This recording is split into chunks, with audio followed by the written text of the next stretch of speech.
Hey guys, what's up? Cardfight here, and today I'm going to be talking about the current game state of Vanguard. I wanted to make a video about this a long time ago, but I felt like, I should wait for more cards in the Fighters Collection to be revealed before I make a video like this. And so I personally think that enough cards have been released, and I think it's a good time to talk about this. So, without further ado, let's begin. Currently, Vanguard is releasing a lot of cards that boost cards that are already out. Things like Omega Glendios, Tsukiyomi, Magic Lord Blaster, and other stuff. Mostly fan favorites, and other boss monsters that other archetypes that previously got support. So I think this is a very good turn for Bushiroad. I think this decision was good because a lot of people that played the game were shaking their heads because they're like, well, if my deck's gonna get outdated the next set or in a few sets anyway, why would I want to invest in a new deck? And by making old cards useful again, it's pretty it's a pretty good decision, because then people who played Vanguard, if they see something they like, they'll be like, oh well, if I can just buy some of the new cards and still use the old cards that I really like, why not? Cards like the Cross and Crimson, they were pretty good options to choose, and hopefully we'll get more Legion revivals in the upcoming sets. I think one Legion revival per set is too little. If they give us like 2 or 3 double rares, Legion revival units, it'll be a lot better. It doesn't even have to be cards that are really famous. For example, they could make something like a Special Duke revival and then give 2 other units that aren't as played. Special Duke, it has been it was a fan favorite at the time it came out, and it was played for quite a bit. But then after Better Understanding Vanguard came out, he kind of lost his edge. And it'll be good. For example, if they gave Special Duke revival and then gave a Grand Blue Clan and a Mega Colony Clan revivals, I'm pretty sure fans wouldn't mind that at all. There are people who like those clans, but they just don't have enough support. So yeah.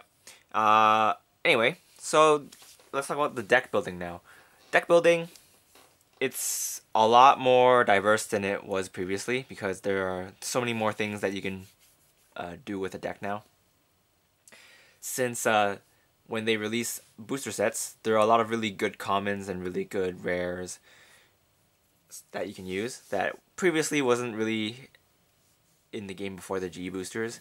Before the G boosters, most of the commons that you see are usually clones, and people didn't really take notice into them. Like, maybe you would have the 10k attacker, occasional 10k attacker and stuff, but then most of your other lineups will be consisting of rares and double rares.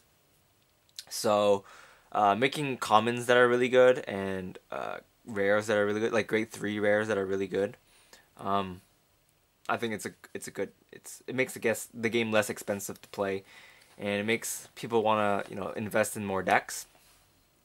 So it's good. Also, Strides are pretty interesting.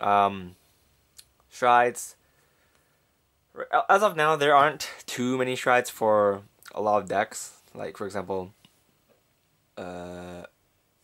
Aquaforce decks, usually you only have Lambros and the one that came in the trial deck, and then maybe you would tech in the Cray Elementals.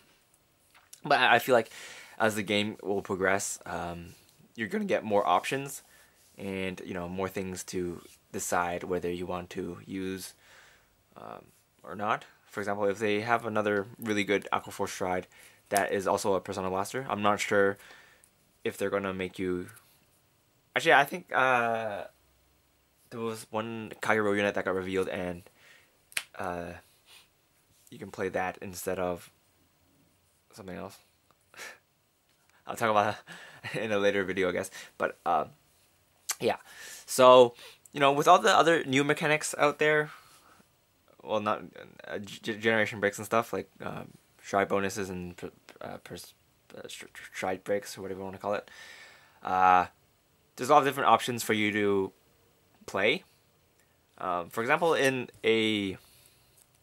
Lambros, in my Aqua Force deck, I play limit break units, and I play the generation break unit.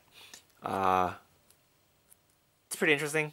Like, I know people that like to play Legion with the Aqua Force instead of playing the old Maelstrom units because they want to put cards back in the deck so they don't deck out as fast. But it really depends on how you play. Like before this set came out, there wasn't really too many options for Aqua Force. You can either play a full-on Tetra Drive deck, you could play a Maelstrom deck, or you can play a full-on Legion deck. But there wasn't as much diversity that you can use. For example, like you wouldn't use a Tetra Drive deck with Legion, I guess. I don't know, some people might, but I personally wouldn't. But like now, your grade 3s are kind of just a temporary thing. Well, it stays on your field during your opponent's turn, but a lot of times you're going to be using your strides and stuff, and then when you run out of strides, you can just use your grade 3s and stuff to push for game if you need to. But yeah, it just adds a lot more diversity in the game, and it's pretty interesting, I guess. What do I want to say? It also makes a lot of old clans, old decks more viable because of the clay elementals. Obviously, they aren't as good. These guys aren't as good as the clan-specific strides, but they at least give some old decks a fighting chance.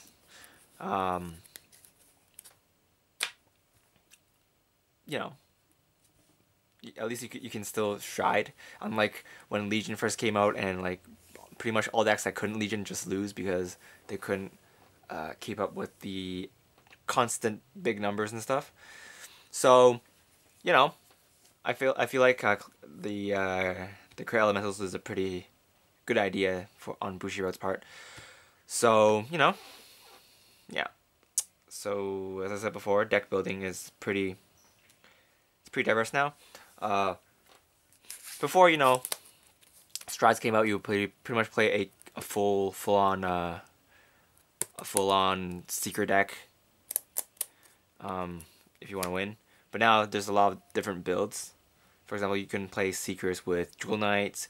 You can play pure Jewel Knights. You can play a Seeker Altamile deck, and it still works. You can even play a Majesty Lord Stride deck, which I will build. When Fighters Collection come out, but please stop pestering me about that right now because I don't want to build it right now because it's not really strong enough right now by itself. But when the Fighters Collection come out, I might look into that. So for now, just sit tight, and I'll think about it later. Also, with things like Musketeers, obviously it wasn't that strong of a deck before. It was consistent and stuff, but it didn't have the extra oomph for it to top consistently. But after, I think it topped for quite a bit after the set for BG 02 first came out. Mainly because they have strides now and they have easier ways to gain advantage and they could fix their field easier. They also had strides, pretty decent strides. Jingle's Jungle Jungle is pretty strong, and Primanerva, is it Primavera, yes, Primavera. Is a pretty interesting card. It wasn't really good, but you can do some pretty interesting plays with it. You could have a lot of attacks in with Jewel Knights, with Musketeers, even though it wasn't really a option previously for the deck. So pretty good. So yeah, that's pretty much my thoughts on the game right now. It's a really good time for you to get back into the game if you were thinking about it. If you quit previously because the game was too unbalanced and stuff, it's not as big of a problem now. Especially with Fighters Collection coming out, I expect to see a lot more decks topping because a lot of different people will be trying to play different decks and stuff. The main concern right now is the Legend Trial deck. The Diablo stuff looks too strong. I'm not sure if those effects are confirmed or not, but if it is true, if those effects are true, you can expect to see a lot of Shadow Paladins topping again. But yeah, we'll see. As of now, before the release of the Legend Trial deck, the game is pretty balanced. You see a lot of different decks topping. It's diverse enough. More diverse than the Link Joker Shadow Paladin era.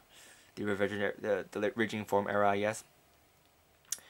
And even if you see the same clan topping, a lot of times they'll have like really different builds. For example, I saw a lot of Royal Paladins topping, but they all ran really different builds. For example, there's some people that ran as I said before, the Secret Jewel Knight build. There's some people running the Alfred Ezer deck that topped, and I was like, what is this?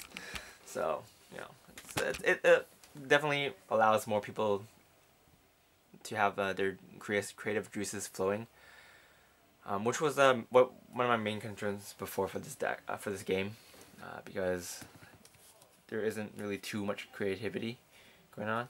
So yeah, that's pretty much it for this deck, I guess. Or not deck, this game analysis. Definitely, if you are interested in getting back to the game, just give it a try. If you don't like it, then oh well.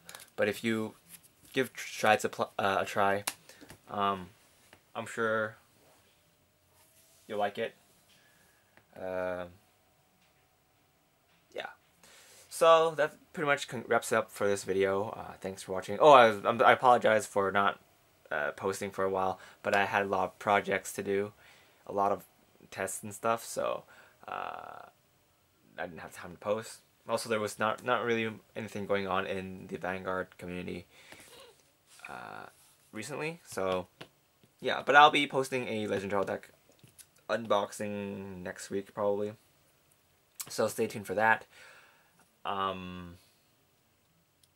Yeah, also expect me to not post as frequently for this month and June because I have exams.